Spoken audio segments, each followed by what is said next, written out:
जो लौंडे लपाड़े हमने तैयार किए थे वो अब हमें ही धमकियां दे रहे हैं, अंदाजा लगे। हमने पूरा कंट्री तबाह कर दिया है। खैर उससे हमने पैसे भी बहुत बनाए, ऐसी भी बात नहीं है कि हमने सिर्फ तबाही की है। हमने लंदन और दुबई में बड़े बड़े प्लाजे बनाए भाईजान।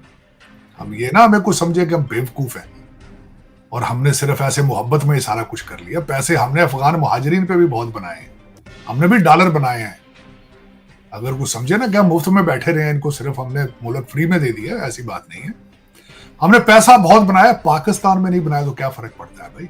जो दुबई में प्रॉपर्टियां वो भी तो पाकिस्तानियों की हैं, क्या फर्क पड़ता है। लेकिन हमने खुल के उस पर हमने वारदात डाली, डॉलर बनाए। और आज जो है अब वही टीटीपी के जो बच्चे हैं वो हमें गालियां भी दे रहे, धमकियां भी दे रहे, घुस के मारेंगे। चले मर्जी यार। आसिफ अली जरदारी साहब ने भी यूएई से कहा कि वो इन्वेस्टमेंट करे। देखिए आसिफ अली जरदारी साहब से अमेरिकन एम्बेसडर भी मिले हैं, यूएई के एम्बेसडर भी मिले हैं उनसे। लेकिन अब जो वो है वो अब आप इन्वेस्टमेंट नहीं करते, वो कहते भाई हमें बेचो चीजें और हम लोग खुद आके उसकी निगरानी भी करेंगे। अब आपके साथ वो जो पुराने प्यार मोहब्बत वाली बातें ना वो नहीं कर रहे हैं आजकल। ना सऊदी अरेबिया कर रहा है, ना यूएई कर रहा है। बल्कि आरजू मैं अभी यूएई से इस हफ्ता पहले 2 हफ्ते पहले होके आया था। मैंने जो खुद अपनी आंखों से चीज देखी, यूएई को चलाने वाले भी सारे भारतीय थे। यूएई को सारा खलीज जिसको कहते हैं ना गल्फ स्टेट्स, मेजॉरिटी जिन लोगों को देखा साउथ इंडियन थे। तो वहां पे इस वक्त, और दूसरा अभी रिसेंट एक रिपोर्ट आई है, आपके बहुत बड़े एक जर्नलिस्ट है उन्होंने रिपोर्ट की, जिसको मैं अपनी आंखों से भी देख के, उन्होंने कहा भाई यूएई के अंदर सबसे ज्यादा खैरात मांगने वाले पाकिस्तानी भाई हैं, सबसे ज्यादा। मेरे लिए शर्मिंदगी का बायस था। मेरा खुद एक पाकिस्तानी से इंटरेक्शन हुआ, बड़ा हैरानगी वाला था, क्योंकि मेरे साथ सरदार भाईजान थे, तो उन्होंने समझा शायद मैं भी इंडियन हूं, तो बड़ी खूबसूरती से आके उन्होंने वारदात डालने की कोशिश की सरदार भाईजान को। मैंने सरदार भाईजान से कहा, जो मेरे लिए हैरानगी की बायस थी, कि पूरे 2-3 दिन में किसी ने अप्रोच नहीं किया कि कोई फ्रॉड की चीज कर लो। एक पाकिस्तानी भाईजान थे, वो गर्मा गर्मी वो कह रहे हैं भी हाँ। बल्कि वो मेरे जो सरदार थे साथ, उन्होंने पूछा भी आप कहां से? तो मैं पाकिस्तान से। मैं बताता हूँ क्या वाकया, बड़ा सुनने वाला है। हम एक जगह पे एक पार्क के अंदर टिकट लेके अंदर जाने की कोशिश कर रहे थे, तो भाईजान आए, किसी ने राब्ता नहीं किया। 2 दिन किसी ने फ्रॉड लगाना का कोई ट्राई नहीं की। भाईजान आए वारदात डालने, कहते जी आप टिकट ले रहे हैं, यहां से इतने के टिकट मिलेंगे, सस्ते टिकट मेरे से ले लें आप। हमने कहा भी क्यों, आपने ये खैराती इदारा क्यों खोल लिया?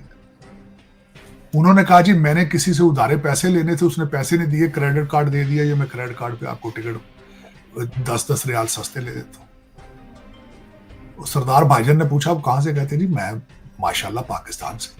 मैंने कहा बड़ी, उन्होंने कहा ये मेरे साथ पाकिस्तानी, तो घबरा गए भाईजान। फिर उन्होंने कहा भी, मैंने पूछा, मैंने कहा आप कहां से हैं? उन्होंने अपना डिस्ट्रिक्ट बताया, तो मैं शर्मिंदा था कुछ क्या। मैंने कहा यार देखो, सरदार भाईजान सोच रहे होंगे कि 3 दिन हम यहां रहे, किसी ने अप्रोच नहीं किया को फ्रॉड लगाने के लिए, एक ही आए हैं, तो वो पाकिस्तानी भाईजान है। आज जब मुझे ये पता चला है कि यूएई के अंदर मांगने वाले 80% लोग जो हैं वो पाकिस्तानी हैं, और पाकिस्तान एम्बेसी को पता है, उन्होंने डिस्ट्रिक्ट भी अनाउंस कर दिए कि फला डिस्ट्रिक्ट से ये आ रहे हैं।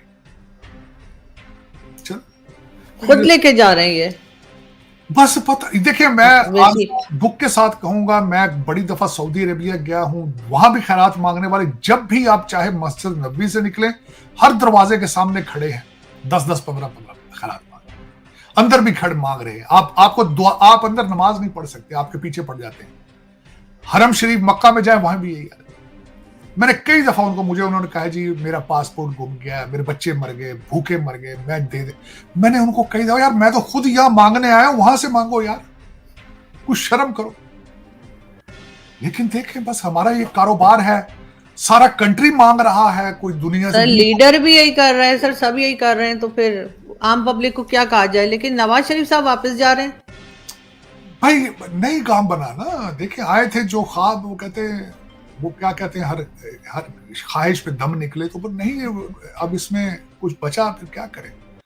आज उन्होंने जाती अफसोस का इजहार किया भाई, उन्होंने कहा IMF आएगा, बिल बनाएंगे, बिजली बिगड़ेगी, ये तो कौम मर जाएगी। तो मैं तो ये देख नहीं सकता भाई अपनी आंखों से। किसी ने कहा आप काली ऐनकें पहन ली, उन्होंने कहा नहीं, मैं लंदन वापस जाऊँ, मेरे अपार्टमेंट है वहां पे, मौसम अच्छा है, यहाँ वाक अच्छी नहीं है, गर्दा बहुत है, खाने में भी अच्छी चीजें नहीं है। तो हम भाई जहां से आए थे, हम जहां के रिहायशी हैं, हम वहीं रहे। तो ब्रिटिश लोग हैं भाई, वापस चले गए, जहां जहां से ब्रिटिश आते हैं वहीं वापस चले गए, चले ठीक। सर बस बेटों के केस खत्म करवाने थे, दोनों बेटे आए, वो हाँ, केस दो खत्म हो गए। केस खत्म करो, और बस यही है। और क्या, बच्ची को हेलीकॉप्टर ले दिया उन्होंने, कभी आप उसमें घुमा करें। बस यही चल रहा है, चलता रहेगा जब तक 250 मिलियन लोग जब तक मरेंगे नहीं, खत्म नहीं होंगे ये 25 करोड़ लोग, तब तक तो भी कारोबार चलता रहेगा। ज्यादा नहीं, कुछ ना कुछ तो चलेगा। $8 बिलियन थोड़ी रकम नहीं होती। बड़े घर बनेंगे लंदन में, बड़ी प्रॉपर्टी आएगी दुबई में, गुर्दे आप देंगे आरजू काजमी मैडम, आपके गुर्दे जो है इसी काम आएंगे, और कहां जाएंगे। मगर सर सुधरेंगे नहीं हम, मतलब हमने कुछ सीखना नहीं है ना अपने पड़ोसियों से ना किसी और से। 76 साल देखें, आप बड़ी मेहनत से इस जगह पे पहुंचे, अब यहां से चेंज किस तरह होंगे। अब आपको देखें, आप देख रहे हैं, अब तो आप भारत की तरफ मुंह भी नहीं करते ना। मेरे जैसे लोग तो कहते हैं देखो तरक्की कर, किस तरह तरक्की करे, आप मुंह दूसरी तरफ कर लेते हैं तरक्की की बात करें। उसी वक्त जब मेरे जैसा बंदा को बात करता है यार इंडियन इंस्टीट्यूट ऑफ टेक्नोलॉजी की तरफ देखो, साथ ही वो एक ऑक्सफोर्ड ग्रेजुएट आ जाता है, वो कहता है नहीं भाई हम तो जिहाद करेंगे। मगर सर हमने भारत के साथ जो कुछ किया है, जितने धोखे और जितने अटैक्स उनके ऊपर करवाए हैं और किए हैं, उसके बाद क्या भारत हमसे बात करना, मुझे तो नहीं लगता पसंद करेगा। देखिए भारत बात देखिए, लेकिन एश्योरेंस देनी होगी। आपको कुछ ना कुछ बताना होगा कि नाउ वो सीरियस है। पता नहीं वो किस तरह बता पाते हैं, आपकी ख्वाहिश भी है या नहीं है। आप मुझे अभी तक तो डाउटफुल हूं मैं, लेकिन आप इसके बगैर बच नहीं पाएंगे। आप इन्फ्लेशन और लेकिन इन्फ्लेशन भी कंट्रोल तो तब की जाएगी ना जब आप नेशनलिस्ट होंगे, जब आप सोचेंगे पाकिस्तान बचाना है। अभी तक तो मुझे पाकिस्तान के अंदर से आवाज नहीं लग रही, किसी की आवाज नहीं आ रही कि हमने पाकिस्तान बचाना है। अभी तक तो अब यही कहते हैं कि हम इसको जला के खाक कर देंगे और हम लंदन शिफ्ट हो जाएंगे। तो अभी तक हालांकि वो मीटिंग्स वगैरह को भी चेयर कर रहे थे नवाज शरीफ साहब के ऊपर, वो भी एतराज हुआ है। बिल्कुल एतराज हुआ कि उनकी तो पोजीशन ही नहीं है। लेकिन इसका पाकिस्तान के अंदर रवाज मौजूद है। पहले जरदारी साहब बैठते थे तो ट्रेनिंग के लिए अपने बिलावल भुट्टो भाईजान को बिठा लेते थे साथ। ये रवाज यहाँ पे मजे की बात बताऊंगा, किसी को पूछने वाला जो कोई नहीं। नवाज शरीफ साहब यूनाइटेड नेशंस में अंदर असेंबली के अंदर अपनी दोती को लेकर आ गए थे। देखो बेटा ये क्या है, ये कौन है, देखिए जरा। जिस तरह चिड़िया घर में बच्चे ले जाते हैं ना जू के अंदर, देखो ये जानवर बैठे हैं। कुछ यार प्रोटोकॉल है, कुछ देखो यार, कुछ ज्यादती है यार। लेकिन कौन है पूछने वाला भाई। वो कहते मुल्क हमारा कौन है यार, किसको कौन पूछे। सर IMF के जरिए कितने दिन चल पाएंगे ये, इसलिए कि अभी तो बड़ी खुशियां मनाई जा रही हैं, मुबारकबादें दी जा रही हैं, सब कह रहे हैं जी हालात ठीक होने जा रहे हैं। IMF के पैसे पाकिस्तान पहुंचेंगे तो आपका कुछ होगा ना भाई। IMF के पैसे तो दुबई लंदन से आगे नहीं जाएंगे, तो आपको क्यों उसकी उम्मीद लग गई है कि वो आप उसके बिलों की देने की तैयारी करें आरजू। आप वो तो पैसे तो सिर्फ लंदन और दुबई की प्रॉपर्टियां हैं। बच्चे बैठे हैं यार, इनकी ट्यूशन फीसें कौन देगा। गर्मियां आ रही हैं, उन्होंने कपड़े लेने हैं, बच्चियों ने सूट लेने अपने। तो आप किस चक्कर में पड़ गए कि आप 8 बिलियन आपको दिया जाएगा। जो पिछला आपने 85 बिलियन लिया वो कहां गया। आपके कर्जे 85 बिलियन डॉलर के हैं इस वक्त। तो सर ये इतने बड़े बड़े IT पार्क्स बना रहे हैं, अनाउंस कर रहे हैं हम IT पार्क बना देंगे, लाहौर में बना देंगे, इस्लामाबाद में बना देंगे। तो एनर्जी सेक्टर पे तो काम करते नहीं, वो IT पार्क चलेंगे कैसे। वो पार्क अपने भतीजों को ठेके दिए, पैसे वहां से भी तो खाने हैं ना, ठेके भी तो रिश्तेदारों को देने होते हैं। वो 8 बिलियन में से 2-3 बिलियन भेजे गए, वो ठेकों के जरिए बाहर निकाल लेंगे। ये वारदात है सारी। आरजू इन चीजों से खुश ना हुआ करें प्लीज। आप इस तरह किया करें, मेहनत किया करें, क्योंकि गुर्दे आपके जो हैं उनके मालिक तो लंदन में बैठे हैं। आपके गुर्दे ट्रेड हो चुके हैं।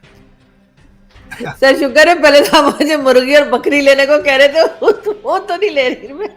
उधर से तो बेहतर हो गया। पाकिस्तान के अंदर मेरे ख्याल के अंदर आपको लकड़ियां और कोई थोड़ा बहुत आटा और थोड़ा कॉर्न, इस तरह की चीजें आपको जमा रखनी चाहिए। गुड़ ले लें तो बहुत अच्छे, चीनी तो मिलेगी नहीं। तो आपने सुना अभी कि साजिद तरार क्या कह रहे हैं। उनका कहना है कि पाकिस्तान ने जो सांप अपने घर में पाले हैं, अब वो सांप ही उनको डसने के लिए तैयार बैठे हैं। अफगान इलाकों में पाकिस्तानी एयर स्ट्राइक के बाद काबुल ने जवाबी कार्रवाई की है। अफगानिस्तान ने पाकिस्तान सैन्य चौकियों को निशाना बनाया है। हालांकि AAFP के मुताबिक अफगानिस्तान पाकिस्तान बॉर्डर पर झड़पों के बाद अब शांति कायम है। बता दें कि पाकिस्तान ने 18 मार्च की सुबह अफगानिस्तान के खोस्त और पंतिकिया प्रांतों के सीमावर्ती इलाकों में एयर स्ट्राइक की थी। तो अब आपको क्या लगता है कि पाकिस्तान और अफगानिस्तान के बीच जंग होगी या नहीं? पाकिस्तान की एयर स्ट्राइक का जवाब तालिबान कैसे देगा? क्या सच में पाकिस्तानी सेना ने एयर स्ट्राइक आम शहरी लोगों पर किए हैं? अपने जवाब हमें कमेंट बॉक्स में जरूर लिखें। वीडियो को लाइक करें और शेयर करें। चैनल पर अगर नए हैं तो चैनल को सब्सक्राइब करें।